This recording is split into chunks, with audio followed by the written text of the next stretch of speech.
ಅಲ್ಲಿನ ಪೊಲೀಸ್ ಅಧಿಕಾರಿಗಳ ಜೊತೆ ಮಾತಾಡಿ ನಿರ್ದಾಕ್ಷಿಣ್ಯವಾದಂಥ ಕ್ರಮ ತಗುವಂಥದ್ದು ಮಾಡಬೇಕು. ಅದನ್ನು ಬಿಟ್ಟು ನಮ್ಮ ಗೃಹ ಮಂತ್ರಿಗಳು ಅದನ್ನೇನೂ ಮಾಡಲಾಗ್ಯಾರ. ಹಳ್ಳಿ ಮಿಳ್ಳಿ RSSನ ಬಿಟ್ಟರೆ ಇವತ್ತೇನು ಇದರಿಂದ ಕಾನೂನು ವ್ಯವಸ್ಥೆ ಕರ್ನಾಟಕದಲ್ಲಿ ಸಂಪೂರ್ಣ ಹಾಳಾಗಿದೆ. ಅದಕ್ಕೆ ನಾನು ಸರ್ಕಾರಕ್ಕೆ ಆಗ್ರಹ ಮಾಡ್ತೀನಿ, ಇವತ್ತು ಪೊಲೀಸರಿಗೆ ಫ್ರೀ ಹ್ಯಾಂಡ್ ಕೊಡಬೇಕು. ಇಂಥ ದುಷ್ಕರ್ಮಿಗಳೇನದಾರ ಇವ್ರನ್ನ ಅಲ್ಲೇ ಎನ್ಕೌಂಟ್ರ್ ಮಾಡುವಂಥ ಅಧಿಕಾರ ಕೊಡಬೇಕು ಪೊಲೀಸರಿಗೆ.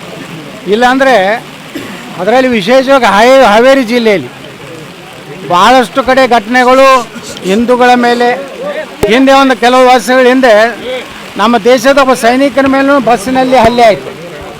ಅಂದರೆ ಅವ್ರಿಗೆ ಯಾವುದೇ ಭಯ, ಕಾನೂನು ಭಯ ಗೊತ್ತಿಲ್ಲ ಅವರಿಗೆ. ರಟ್ಟಿಹಳ್ಳಿಯಲ್ಲಿ ಒಬ್ಬ ಕೊಲೆ ಆಯಿತು. ಇದು ಇತ್ತೀಚಿನದು. ನಿರಂತರವಾಗಿ ಹಾವೇರಿ ಜಿಲ್ಲೆಯಲ್ಲಿ ನಾವು ನೋಡ್ಕೋತಾ ಇದ್ದೀವಿ. ದಲಿತ ಹೆಣ್ಣುಮಕ್ಕಳ ಒಂದು ಅತ್ಯಾಚಾರ ಆಗಿ ಅದೊಂದು ದೊಡ್ಡ ಪ್ರಕರಣ ಆಗಿತ್ತು. ಅವಾಗ ನಾನು ಬಂದಿದ್ದೆ ಈಶ್ವರಪ್ಪನವ್ರನ್ನ.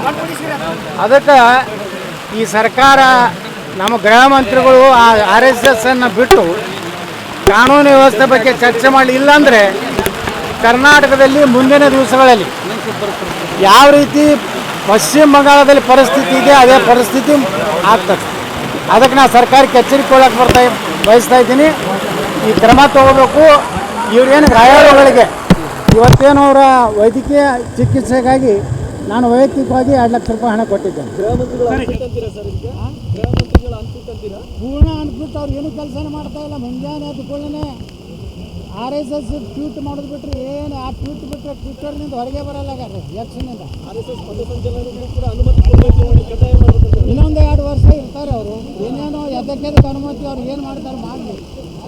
ಕಾನೂನು ಪ್ರಕಾರ ಅನುಮತಿ ಕೊಡಬೇಕಾಗ್ತೈತಿ. ಹಿಂದೆ ಯಾರೂ ಆ ಸಂಪ್ರದಾಯ ಹಾಕಿದ್ದಿಲ್ಲ. ಪರಮೇಶ್ವರ್ ಅವರು ಇದ್ದಾಗ ಸಹಿತ ಈ ರೀತಿ ಕೆಟ್ಟ ಪರಿಸ್ಥಿತಿ ಇರಲಿಲ್ಲ. ಅದಕ್ಕಿಂತ ಕೆಟ್ಟ ಪರಿಸ್ಥಿತಿ ಇವತ್ತು ರಾಜ್ಯದಲ್ಲಿ ನಿರ್ಮಾಣ ಆಗಿದೆ. ಮಾಡಲಿ ಅವರು ವಿಜೇಂದ್ರ ಆಪ್ತಿದ್ದಾಗಲೂ ಏನೂ ಮಾಡಿಲ್ಲ. ಅವರೇ ಕಂಟ್ರೋಲ್ ಮಾಡಿದ್ರೆ ಈ ಪರಿಸ್ಥಿತಿ ಬರ್ತಾರೆ. ಬರೀ ಕಠಿಣ ಕ್ರಮ ಕೈಗೊಳ್ತೀನಿ ಅಂದರು ಗೃಹಮಂತ್ರಿಗಳು. ಆವಾಗ ಯಡಿಯೂರಪ್ಪನವರ ಮುಖ್ಯಮಂತ್ರಿ ಇದ್ದಾಗ ಗೃಹ ಮಂತ್ರಿಗಳು ಏನು ಹೇಳ್ತಿದ್ರು, ಕಠಿಣ ಕ್ರಮ. ಹಿಂಗಾಗಿ BJP ಹಣೆ ಬಾರಿ ಇಲ್ಲಿಗೆ ಬಂದಾಗ ವಿಜೇಂದ್ರ ಅವ್ರ ಅಪ್ಪನೇ ಕಾರಣ ಮಾಡ್ತಾರೆ. SIR ಪ್ರಕ್ರಿಯೆ ಮಾಡ್ತಾ ಇದ್ದಾರೆ. ಮಸೀದಿ ಒಳಗಡೆ SIR ಪ್ರಕ್ರಿಯೆಯನ್ನು ಮಾಡ್ತಾ ಇದ್ದಾರೆ ಸರ್. ಈಗಾಗಲೇ ಕೇಂದ್ರ ಚುನಾವಣಾ ಆಯೋಗಕ್ಕೆ ದೂರು ಕೊಟ್ಟಿದ್ದಾರೆ. ನಾವು ಎಲ್ಲ ಕಡೆ ಅದರ ಪ್ರತಿಭಟನೆ ಮಾಡ್ತಾ ಇದ್ದೀವಿ. ನಮ್ಮ ಜನರು ಜಾಗೃತಿ ಮಾಡ್ತಾ ಇದ್ದೀವಿ.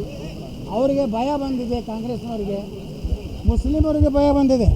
ಯಾಕೆಂದರೆ ಇಟ್ಟು ದಿವಸ ಏನಾಗಿತ್ತು, SIR ಇಲ್ಲಾರ್ದಾಗ 70,000 ಓಟ್ ಸಹಿತ ಆಗ್ತಿದ್ರು. ನಾನು ವಿಜಯಪುರ ನಗರದಲ್ಲೇ ಸುಮಾರು 15-16 ಸಾವಿರ ಸತ್ತವರು ಅದಾರ. ಅವ್ರನ್ನ ಬುರ್ಕ ಹಾಕೊಂಡು ಓಟ್ ಹಾಕಿದ್ದಾರೆ.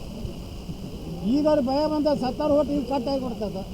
ಅವ್ರ ಮತದಾನ ಕಡಿಮೆ ಆಗ್ತದೆ. ಪಶ್ಚಿಮ ಬಂಗಾಳದ ಹಂಗೆ ಇವನು ಸರಿಯಾಗಿ ಹಂಗೆ ಇವತ್ತು ಇಟ್ಟಾರಲ್ಲ ಅಲ್ಲಿ ಮುಖ್ಯಮಂತ್ರಿಗಳು, ಆ ಪರಿಸ್ಥಿತಿ ಬರ್ತದೆ ತಳಿ ಸ್ವತಃ ಮುಖ್ಯಮಂತ್ರಿನೇ ಸಪೋರ್ಟ್ ಕೊಡ್ತಾ ಇದ್ದಾರೆ. ಮಸೂತಿಯಲ್ಲಿ ಕೂತು ನೀವು ಮಾಡಿರಿ, ನೀವು ಗುಂಪಾಗಿ ಮನೆಗೆ ಹೋಗ್ಬೇಕಾಗ್ತದೆ. ಅದಕ್ಕೆ ನಾನು ಹೇಳ್ತಾ ಇದ್ದೀನಿ, ಈ ಸರ್ಕಾರ ಸಂಪೂರ್ಣ ಮುಸ್ಲಿಮರ ಬೆಂಬಲ ನೋಡಿ. ಇವತ್ತಿಲ್ಲಿ ಹಲ್ಲೆ ಆಗಿದ್ದು ಯಾರ ಮೇಲೆ? ನಮ್ಮ ಹಾಲಮತ ಸಮಾಜ, ST ಸಮಾಜ. ಅದಕ್ಕೆ ನಾನು ಸಿದ್ದರಾಮಯ್ಯನವ್ರಿಗೆ ಹೇಳ್ತೀನಿ, ಅವರು ಹಿಂದೂ ಮುಸ್ಲಿಂ ಬಂದರೆ ಯಾವ ಜಾತಿ ಪಾತಿ ನೋಡೋದಿಲ್ಲ. ಆ ಸಿದ್ದರಾಮಯ್ಯನವ್ರಿಗೆ ವಿನಂತಿ ಮಾಡ್ಬಿಟ್ಟು ನಮ್ಮ ಈ ಊರಿಗೆ ಬಂದು ಇಲ್ಲೇನೋ ಅವ್ರಿಗೆ ನೋವಾಗಿದೆ, ತಮ್ಮ ಸಮಾಜದವ್ರಿಗೆ ಸ್ವಲ್ಪ ಬಂದು ಸಾಂತ್ವನ ಹೇಳಿ. ಬರೀ ಬಾಯಿ ತೆಗೆದು ಅಲ್ಪಸಂಖ್ಯಾತರು ತಂದೆ ಮನೆಗೆ ಹೋದರು. ಒಬ್ಬರೇ ಅಲ್ಪಸಂಖ್ಯಾತರು ಸಿದ್ದರಾಮಯ್ಯನವರು ಇಳಿ ಮುಂದೆ ಪ್ರತಿಭಟನೆ ಮಾಡಿದ್ರೇನ್ರಿ? ಒಬ್ಬ ಮುಲ್ಲಾರಿ ಹೊರಗೆ ಬಂದ, ಒಬ್ಬರೇ ಮೈಬೂಬ್ ಹೊರಗೆ ಬಂದ. ಪಾಪ ಸಿದ್ದರಾಮಯ್ಯನವ್ರನ್ನ ಅವಮಾನಕಾರಿಯಾಗಿ ತೆಗೆದು ಹೋಗೋದು. ಅದಕ್ಕೆ ಜಗಳಗಳು ವೈಯಕ್ತಿಕ ಅನ್ನುವಂಥದ್ದನ್ನು ಹೇಳ್ತಾ ಇದ್ದಾರೆ. ಕೋಮುಗಲಭೆ ಅಲ್ಲ ಅನ್ನುವಂಥದ್ದು ಹೇಳ್ತಾರೆ. ಇದು ಕೋಮುಗಲಭೆ ನಮ್ಮ SP ಅವರು ಇದನ್ನು ತಿದ್ದುಕೋಬೇಕು. ನಾವು ಅವರ ಇಲ್ಲಿಯ ಅಧಿಕಾರಿಗಳೇನಿದ್ದಾರೆ ಲೋಕಲ್ ಪೊಲೀಸ್, ಅವರು ಎಲ್ಲರೂ ಒಳ್ಳೆ ಕೆಲಸ ಮಾಡಿದಂತ ಎಲ್ಲ ನಮ್ಮ ಇಲ್ಲಿಯ ಜನನ ಒಪ್ಕೋತಾ ಇದ್ದಾರೆ. ಆದರೆ SP ಅವರು ತಪ್ಪು ಸಂದೇಶ ಕೊಡೋದು ಬೇಡ. ಅದು ಕೋಮುಗಲಭೆ ಆಗಿದೆ, ಹಿಂದೂಗಳ ಮೇಲೆ ಇದು ಆಗಿದೆ, ಹಿಂದೂಗಳ ಮೇಲೆ ಇವತ್ತು ದಬ್ಬಾಳಿಕೆ ಆಗಿದೆ, ಅವರನ್ನು ಇವತ್ತು ಕೊಲ್ಲುವಂಥ ಪ್ರಯತ್ನ ಆಗಿದೆ. ಇದನ್ನು ಕೋಮುಗಲಭೆ ಟ್ರೀಟ್ ಮಾಡಬೇಕು. ಇದನ್ನು ಇನ್ನು ಮುಂದೆ ಯಾವುದೇ ಹಿಂದೂಗಳ ಹಬ್ಬ ಆಗಾಗ ಅವ್ರೇನು ಎಲ್ಲ ಮುಸ್ಲಿಮರನ್ನು ಆ ಮೆರವಣಿಗೆ ರಸ್ತೆಯಲ್ಲಿ ಬರುವಂಥ ಎಲ್ಲ ಮುಸ್ಲಿಮರ ಮನೆಯನ್ನು ಎಲ್ಲ ತನಿಖೆ ಮಾಡಿ ಏನೇನು ಅಲ್ಲಿ ಸತ್ರ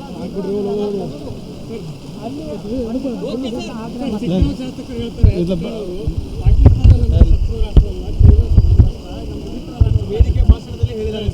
ಅವರ ಪಾಕಿಸ್ತಾನದವ್ರು ಯಾವ್ದಾರು ಅವ್ರು MLA ಪಾಕಿಸ್ತಾನ ಪ್ರೀತಿ ಐತೆ ಅಂದರೆ ಪಾಕಿಸ್ತಾನಕ್ಕೆ ಹುಟ್ಟಿದವ್ರು ಅದು ತಿಳ್ಕೊಬೇಕಲ್ಲ. ಪಾಕಿಸ್ತಾನನೇ ನಮ್ಮ ಜಗತ್ತಿನಾಗ ಮೊದಲೇ ವೈರಿ ಪಾಕಿಸ್ತಾನ ಭಾರತಕ್ಕೆ. ಚೀನಾ 2ನೇ ವೈರಿ.